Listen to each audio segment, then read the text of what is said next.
మొగిలి ghat road వద్ద Eicher వాహనం Sumo ఎదురుగా ఢీకొని 14 మందికి తీవ్ర గాయాలైన ఘటన చోటు చేసుకుంది. వివరాల్లోకి వెళితే చిత్తూరు జిల్లా పూతలపట్టు నియోజకవర్గం బంగారంపాలెం మండలం మొగిలి ఘాట్ రోడ్డు వద్ద మంగళవారం ఉదయం 11 గంటలకు అనంతపురం నుండి కాణిపాకం వినాయక స్వామి దర్శనానికి సుమోలో వస్తుండగా ఎదురుగా వస్తున్న ఐచర్ వాహనం ఢీకొని సుమోలో ఉన్న 14 మందికి తీవ్ర గాయాలైంది. క్షతగాత్రులను పోలీసులు బంగారంపాలెం ఆసుపత్రికి తరలించారు. కేసు నమోదు చేసి దర్యాప్తును ప్రారంభించారు.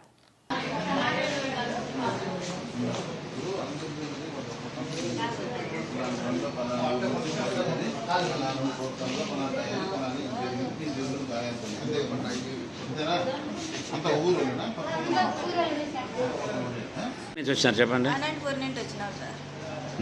ఎక్కడికి? కాణిపాకం స్వామి గుడికి. మళ్ళా వస్తామంటే వెనకాల వచ్చి ఎక్కడ? ఎక్కడ అదే మొగిలి దగ్గర.